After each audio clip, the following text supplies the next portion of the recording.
जय गुरुदेव। आज मैं आपको साधना से जुड़ी बहुत ही महत्वपूर्ण बातें बताने वाला हूँ, क्योंकि हम कोई भी साधना करते हैं तो उसमें सफलता असफलता हमारे ऊपर ही निर्भर करती है। मैं आपको आज कुछ नियम ऐसे बताऊंगा कि कोई भी साधना हो, सभी साधनाओं में ये नियम लागू होने चाहिए। अब कौन कौन से नियम है वो आज इस वीडियो के माध्यम से आप जानने वाले हैं। आज मैं आपको उन सभी नियमों के बारे में बताऊंगा, लेकिन आपको वीडियो को पूरा देखना होगा क्योंकि ये बहुत ही महत्वपूर्ण वीडियो है। देखिए, साधनाओं को कोई भी गृहस्थ संपन्न कर सकता है। इसके लिए किसी विशेष वर्ग या धर्म या जाति का होना आवश्यक नहीं है। इसको किसी भी धर्म का आदमी कर सकता है। जिसको भी इस तरह की साधनाओं में आस्था है वो इन साधनाओं को संपन्न कर सकता है और किसी भी साधनाओं को संपन्न कर सकता है। और साधनाओं में चाहे वो स्त्री हो या पुरुष हो, चाहे वो युवा हो या वृद्ध हो, या विवाहित हो या अविवाहित हो, इसमें कोई भी भेद नहीं है। सभी प्रकार के लोग इन साधनाओं को कर सकते हैं। स्त्रियों के लिए जब उनको पीरियड या महामारी का समय आता है, उसमें क्या होता है कि किसी भी प्रकार की साधना है उस टाइम में वर्जित है। जिस दिन वो हो उस दिन से अगले 5 दिनों तक किसी भी प्रकार की साधना में या पूजा अनुष्ठान में सम्मिलित ना हो। पर उन्होंने अगर अनुष्ठान प्रारंभ कर दिया है या साधना प्रारंभ कर दी है तो वो 5 दिनों के लिए उसको बीच में छोड़ दें और छठे दिन पवित्र होकर उस साधना को पुनः स्टार्ट करें। परंतु ऐसा होने में भी साधना में कोई व्यवधान नहीं माना जाता।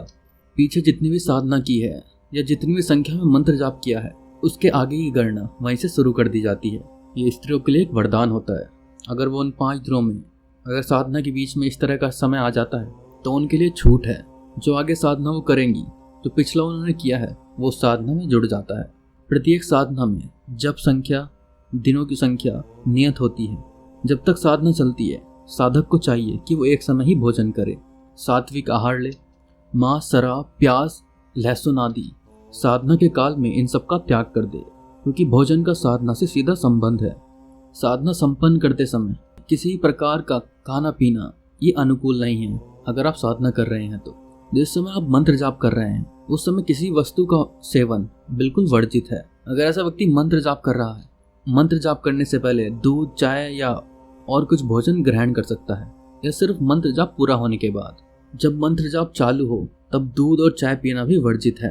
अगर ऐसी स्थिति उत्पन्न हो जाती है, पवित्रीकरण करके और दोबारा से पुनः मंत्र जाप करना चाहिए। साधना काल में भूमि पर ही शयन करना चाहिए, क्योंकि वही सबसे उचित होता है। विशेष परिस्थितियों में यदि आपके सामने कोई ऐसी परिस्थिति है तो आप पलंग आदि का उपयोग कर सकते हैं, परंतु जहाँ तक संभव हो वहाँ तक आप भूमि पर ही शयन करें और साधना काल में पूरी तरह से ब्रह्मचर्य का पालन करें। इस अवधि में जब आप साधना करते हैं, सिनेमा देखना या फिर स्त्रियों से लंबी बातचीत करना ये सब वर्जित है। अपने मन को स्थिर बनाए रखें और शांत बनाए रखें। इसमें अगला नियम आता है कि साधना प्रारंभ करने से पहले स्नान करना बहुत ही अच्छा होता है। अगर आप बीमार हैं या किसी तरह की और दिक्कत है तो ऐसी परिस्थिति में कपड़ा भिगो करके शरीर को पोंछ लेना चाहिए, लेकिन जहाँ तक संभव हो स्नान करना ही अति उत्तम होता है। घरेलू कपड़े पहनकर साधना नहीं की जा सकती, जैसे पैंट आदि पहनकर साधना नहीं की जा सकती। साधना के लिए धोती पहनना अति आवश्यक है। या तो कुर्ता धोती पहने या सिर्फ आप धोती बांध सकते हैं।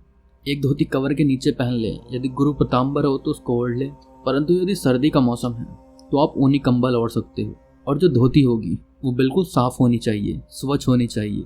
साधना काल में सर के बाल कटवाना, नाखून काटना, दाढ़ी बनवाना ये सब वर्जित है। साधना काल में बीड़ी, सिगरेट, तंबाकू, पान आदि का सेवन भी वर्जित है। जितने दिनों तक साधना चलती है उतने दिनों तक किसी प्रकार का व्यसन ना करें और साधना काल में इत्र आदि का प्रयोग ना करें। वो अलग बात है कि कुछ साधनाओं में इत्र का प्रयोग होता है, जैसे अफरा साधना, यक्षिणी साधना, इनमें इत्र का प्रयोग होता है।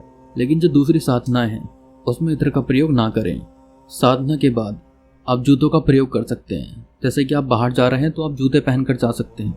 यदि साधक कोई व्यापार या नौकरी करता है और रात्रिकालीन साधना है आपकी तो आप दिन में नौकरी कर सकते हैं। यदि साधना पूरी होने तक व्यापार, नौकरी से अवकाश ले लें तो वो अति उत्तम होता है।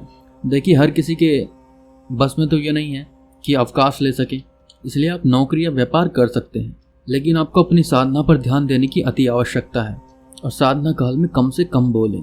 बहुत अधिक आवश्यक हो तभी बातचीत करें और इतनी ही बात करें जितनी आवश्यक है। व्यर्थ में किसी से भी बहस ना करें, वो साधना काल में बिल्कुल भी उचित नहीं है। साधना घर के किसी एकांत कक्ष में करनी चाहिए, या किसी मंदिर में, या किसी नदी तट पर। ऐसे स्थानों पर ही साधना की जा सकती है। और इसका विशेष ध्यान रखें कि जो साधना का स्थल हो वो बिल्कुल शांत हो। साधना प्रारंभ करने से पहले साधना का जितना भी सामान है, चित्र है, माला है या गुटिका है, यंत्र है, एक जगह आपको इकट्ठा कर लेने चाहिए। पूजा सामग्री की व्यवस्था भी आपको पहले से कर लेनी चाहिए। साथ ही अपने गुरु या साधना बताने वाले व्यक्ति से साधना के संबंध में पूरी जानकारी ले लेनी चाहिए। कभी कभी साधना के समय आंखों के सामने अजीब तरह की चीजें दिखने लगती हैं। कई बार विचित्र तरह की आवाजें सुनाई देती हैं। कई बार ऐसा अनुभव होता है कि आपको कोई आवाज दे रहा है, लेकिन इन बातों पर आपको बिल्कुल भी ध्यान नहीं देना चाहिए और सिर्फ अपनी साधना पर ध्यान देना चाहिए। साधना के समय अपने सामने एक जल का लोटा भर कर रख लें, जिससे कि आपको उबासी या जंबाई आए या निद्रा आने की स्थिति हो तो उस टाइम पर आपको क्या करना है, जल को थोड़ा सा लेकर के अपने कानों से स्पर्श करा लें। थोड़ा सा जल कानों से लगा करके जो वो दोष होता है वो मिट जाता है।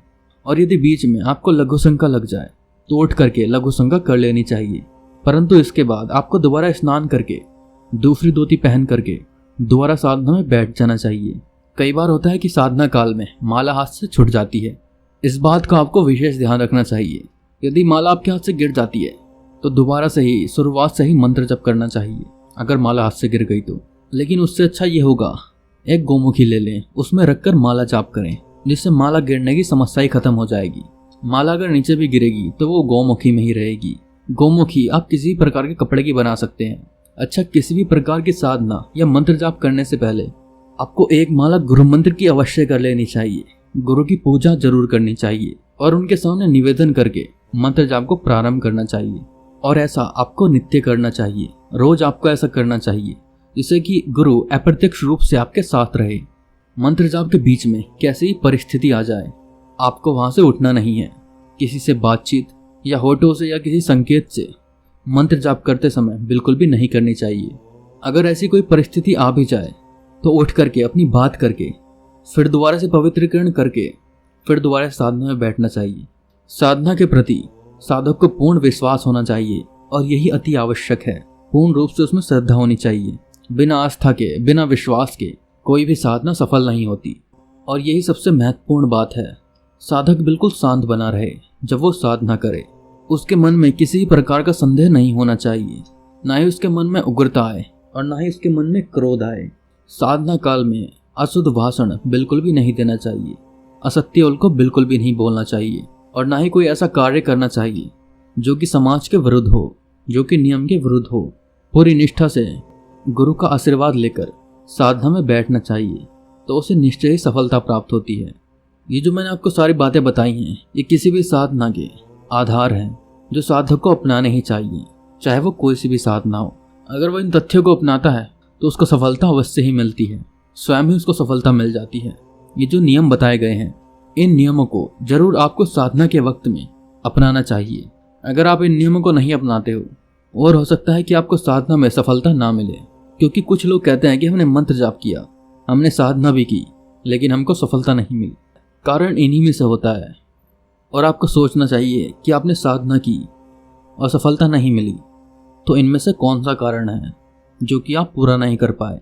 तो ये बहुत महत्वपूर्ण बातें मैंने आपको बता दी हैं। इनका आपको साधना के समय प्रयोग करना चाहिए और साधना में सफलता अवश्य ही मिलेगी अगर आप इस तरह से साधना करेंगे। अगर आप मुझसे इसके संबंध में कोई और प्रश्न पूछना चाहते हैं तो कमेंट सेक्शन में अपना प्रश्न जरूर पूछें।